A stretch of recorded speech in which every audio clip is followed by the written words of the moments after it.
Overdue, aren't you glad to meet me? I think you should. I mean, I really think you should, yeah.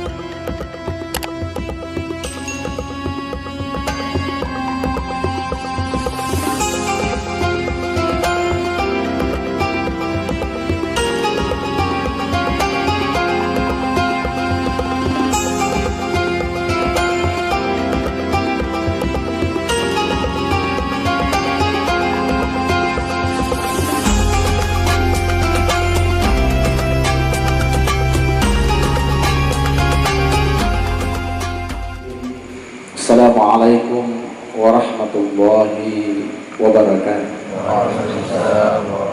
Innal hamdalillah, shalatan wa salamun ala Rasulillah Sayyidina Muhammad bin Abdullah wa ala alihi wa sahbihi wa man wala, amma ba'du. Yang sama-sama kita hormati, kita muliakan tamu kita pada malam ini yang mulia Al-Habib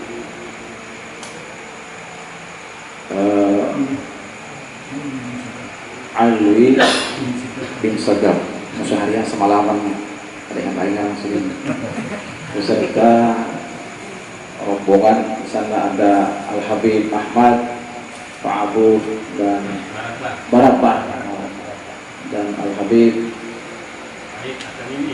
At-Tamimi dari Samarinda, juga Al-Habib Ahmad Sagaf dari Anjir. Alhamdulillah, para habaib yang lain, para alim ulama, para guru agama, para tokoh masyarakat, seluruh jamaah mujahid pencinta zuriat baginda Rasulullah Sallallahu Alaihi Wasallam yang sama-sama berhadir pada malam ini, juga kepada kaum hawa yang ada di dalam rumah. Jadi kaum hawa ini juga di dalam rumah, di dalam terkelihatan dalam dia.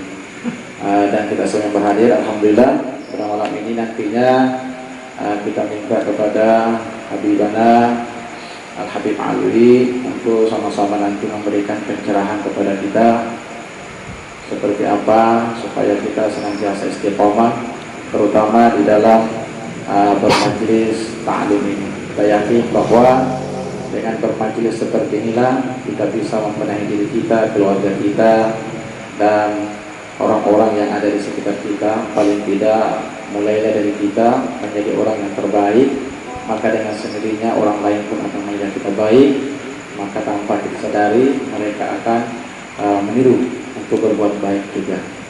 Nah, itulah yang kita harapkan, dan mudah-mudahan di sini ini koyohan sudah dari pagi tadi kasih istirahatan sampai tengah hari, sampai maghrib di Batu Licin, kemudian singgah lagi di Pekatelu. Malam ini lanjut lagi, dan insya Allah rencana subuh ini beliau pun nanti akan menghadiri pengajian di Masjid Riyadhus Shalihin Batu Licin. Jadi kita doakan mudah-mudahan Habibana beserta rombongan senantiasa diberikan Allah Subhanahu wa taala kekuatan jasmani dan rohani, disehatkan badan, dimudahkan rezekinya, demi untuk umat kita semua. Terima kasih Bib atas kedatangan pian di Majelis Al-Mujahid ini. Mudah-mudahan kedatangan pian memberikan berkah dan memberi semangat kepada seluruh jamaah yang berhadir ini. Hanya sebahagian Bib yang kita undang karena mengingat waktu dan keadaan.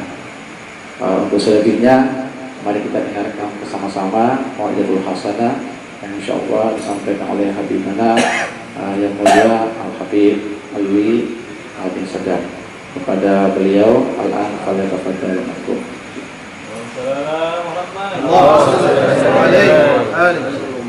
Bismillahirrahmanirrahim. Assalamualaikum warahmatullahi wabarakatuh.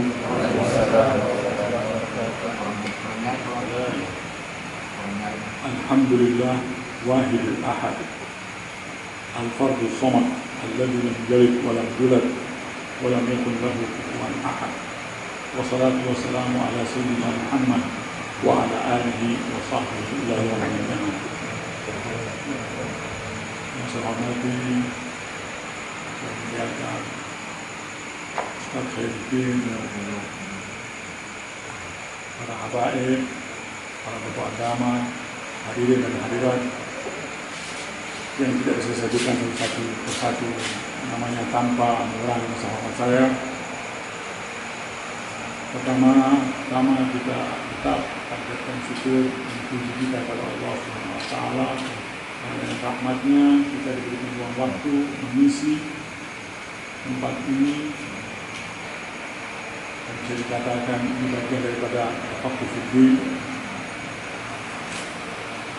Salawat dan taslim senantiasa kita aturkan keharibaan kita, hubungan kita, panutan kita, idola kita Nabi Muhammad SAW,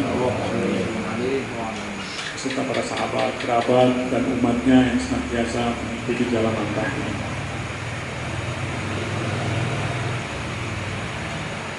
Satu kesempatan Nabi ditanya, apa itu Islam? Jawaban beliau salah satunya ad-din huwa istiqamah. Islam itu istiqamah, ya. Kontinuitas, ya, kontinuitas kita dalam satu hal. Kandungan kalimat la ilaha illallah.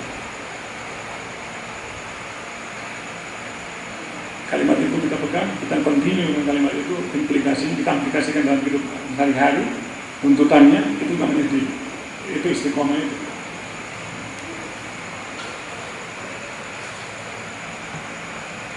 Seperti suasana seperti saat ini, suasana kita dalam bulan Maulid, ya, kita tidak digoyahkan keyakinan kita oleh orang-orang yang tidak percaya dengan Maulid.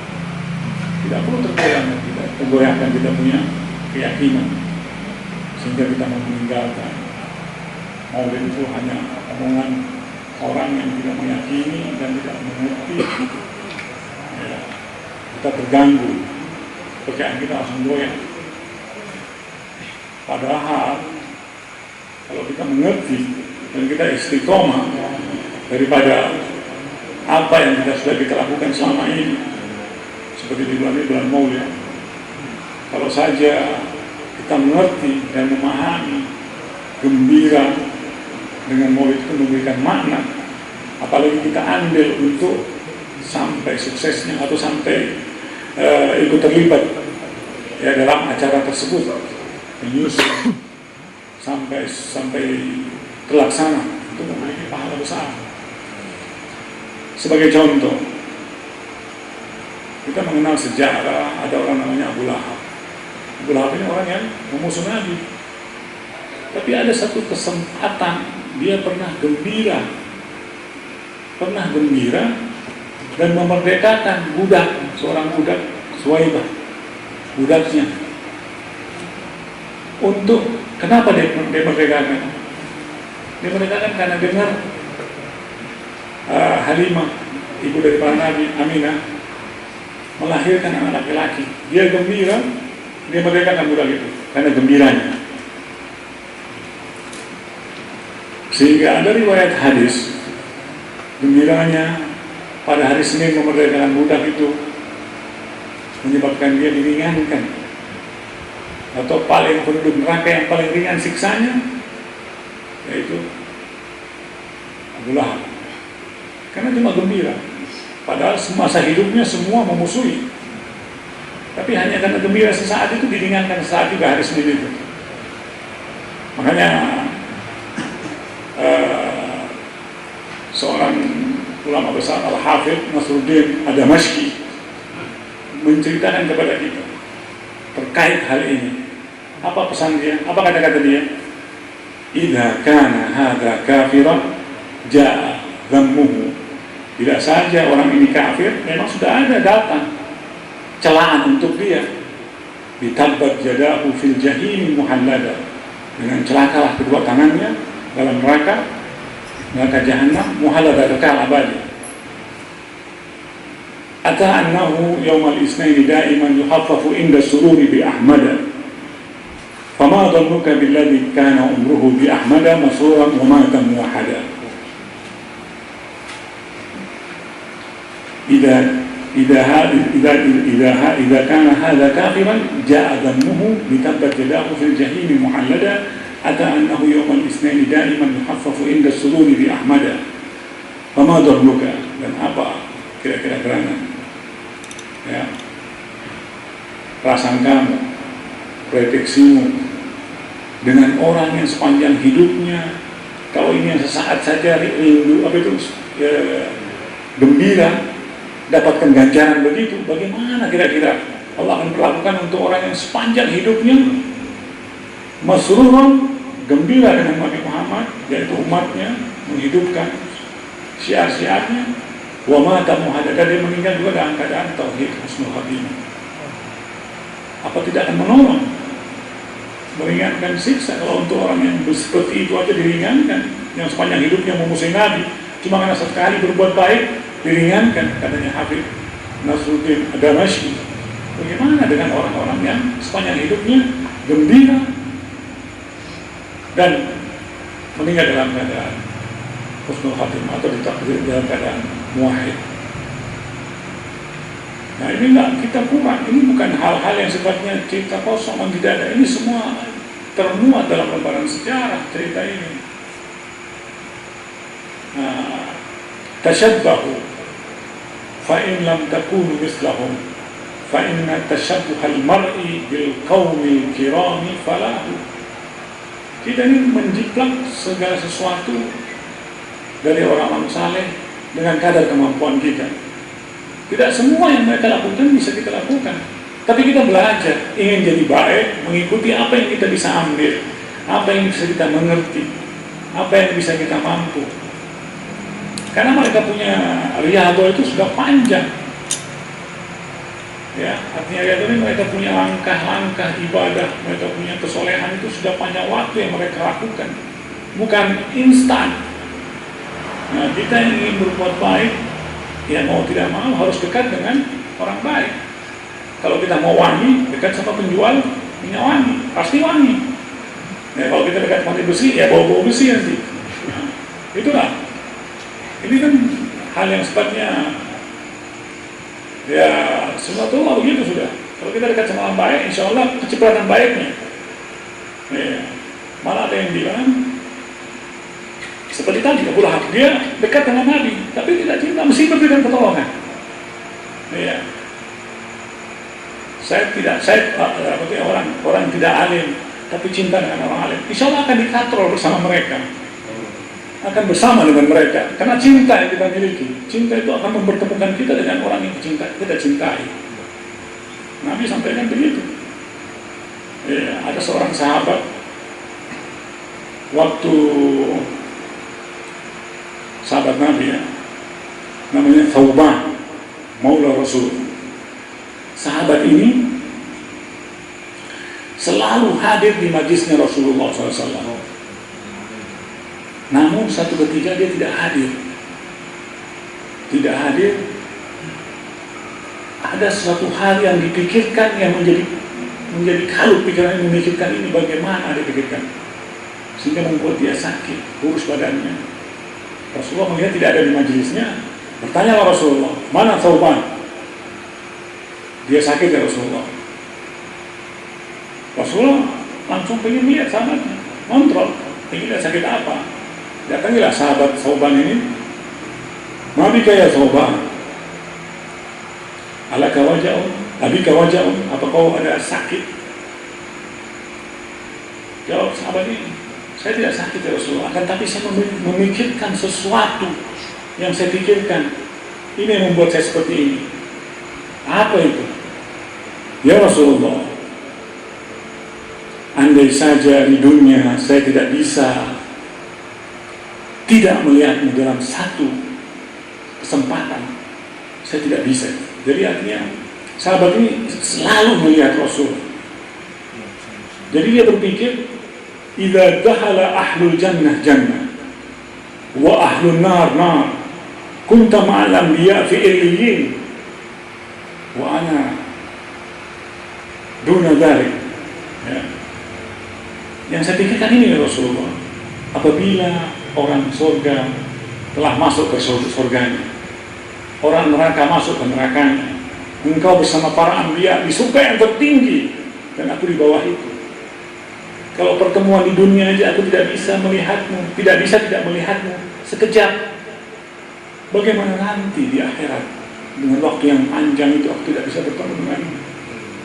Itu yang dipikirkan sahabat ini sampai dia kelihatan kurus, sampai dia tidak hadir majelis. Apa kata Nabi?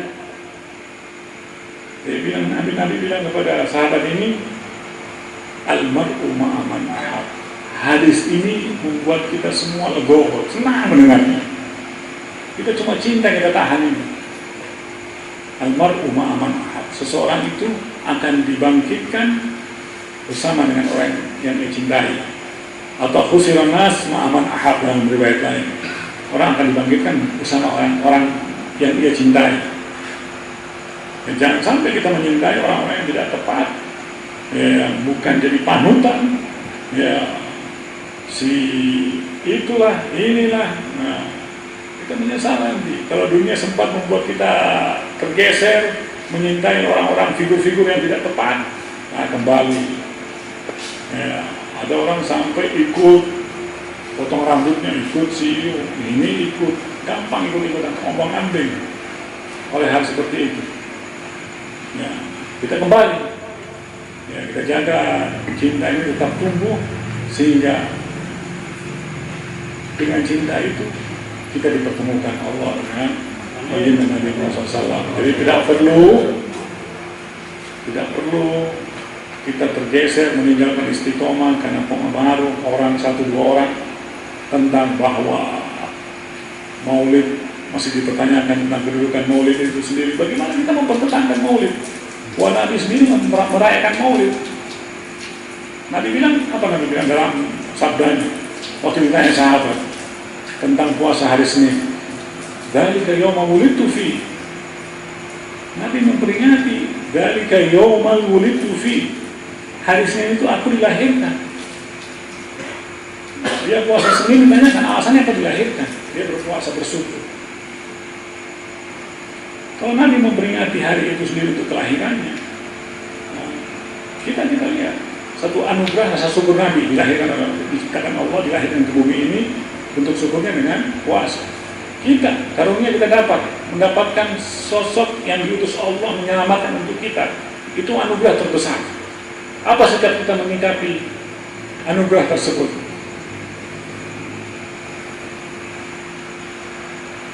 Apa kalau bukan selain kita lakukan hal-hal yang menjadi terbaik untuk kita lakukan?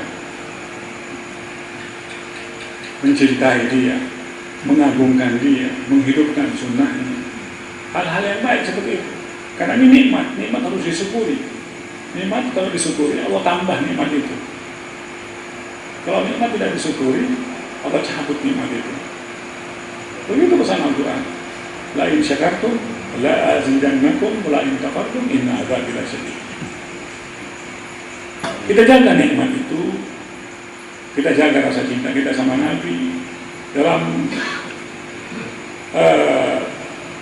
maulid-maulid Nabi itu banyak hal-hal yang disampaikan, menambah cas keimanan kita, menambah cas keimanan, menambah kedalaman pengetahuan kita terhadap Nabi.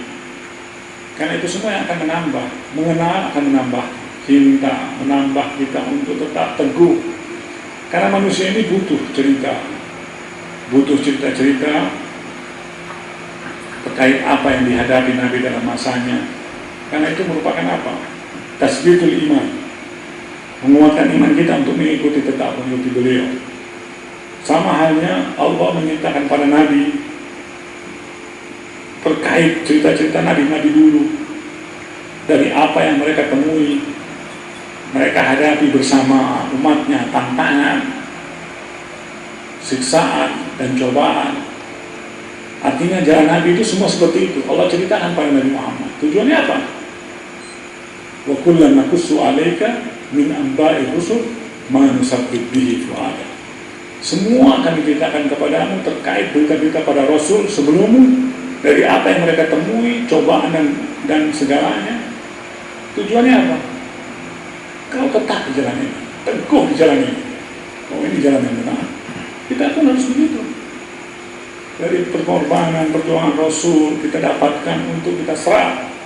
Kita jadikan pelajaran hidup buat kita, memantapkan kita untuk lebih mengimani, mencoba mengaplikasikan pesan-pesannya dalam kehidupan kita berkeluarga, sebagai seorang ayah mendidik anak, mencontoh dengan kadar kemampuan yang kita miliki, sunnah-sunnahnya yang lain.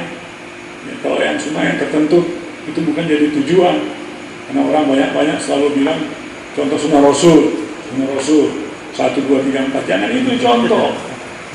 Yang lain contoh banyak sunnah yang lain. Ya ibu setuju ini. Nggak boleh. Sunnah yang biasa, sunnah yang bagaimana Rasul menyampaikan pesannya, khairukum li ahli.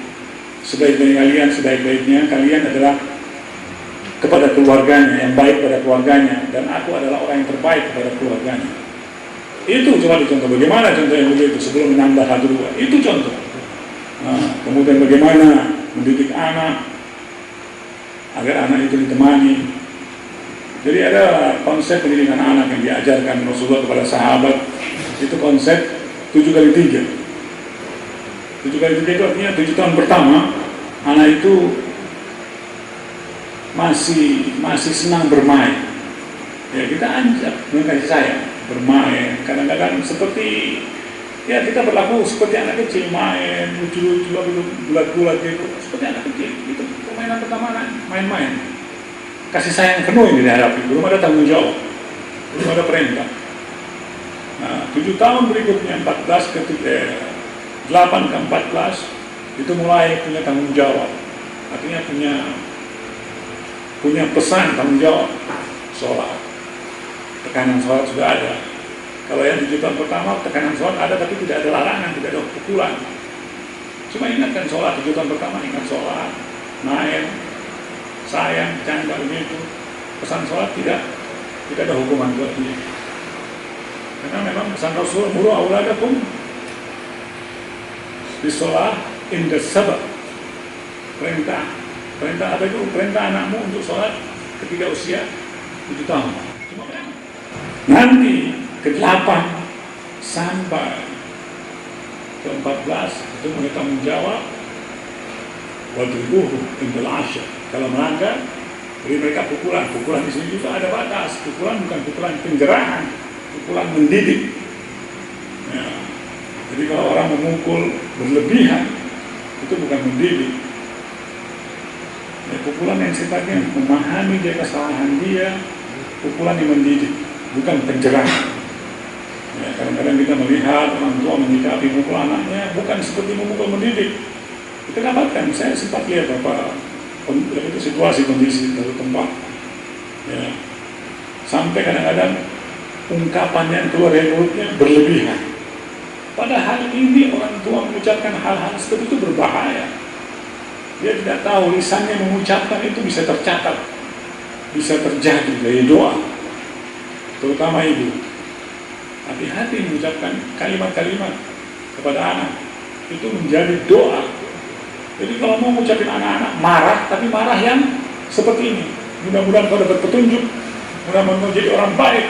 Kenapa harus mengumpat kalau ada kata-kata yang lebih indah, yang bisa baik untuk anak itu? Pilihlah kata-kata yang baik. Allah yahdi, Allah yubarik fi. Kan begitu kan? Doa-doa begitu. Yang seperti itu kita ucapkan. Tapi ada kita dapatkan orang-orang anak-anak mengucapkan kata-kata yang kita tidak bisa cerna untuk bisa mengucapkan pun kita tidak mampu. Ya. Dia menyebutkan nama salah satu hewan. Kalau dia bilang anaknya seperti itu, berarti dia siapa? Begitu. Nah, kemudian kalau 7 tahun kedua Ada perintah, ada hukuman yang mendidik. Kemudian yang terakhir, dia teman diskusi. 7 tahun terakhir, teman diskusi. Sampaikan sesuatu persoalan, minta dia untuk mencoba menanggapi persoalan, menyikapi persoalan itu. Melatih anak-anak itu punya jiwa kepemimpinan, penyelesaian sebuah persoalan yang kita hadapi. Ya, siapa lagi yang akan melatih kalau bukan kita sendiri kepada anak-anak kita? Kita melihat kesiapan dia menyikapi persoalan, menyikapi sebuah persoalan yang kita hadapi, bagaimana sudut pandang dia. Kita ingin menilai anak kita seperti apa sih anak kita sekarang ini. Kita ingin tahu siapa yang melakukan ini kalau bukan kita. Jangan sampai orang lain yang lebih dekat dari dia daripada kita. Kitalah harus menjadi orang yang terdekat, yang paling aman untuk dia berbicara dan berbagi cerita. Jangan orang luar. Kalau orang luar yang tempat dia berbagi cerita, nanti dia tidak akan lebih banyak waktu di luar daripada di rumah. Tapi kalau teman ceritanya orang di rumah ada ibunya atau abahnya, dia lebih banyak hal yang ada di rumah. Teman sharing, minta pendapat. Dia tidak minta pendapat di luar sana.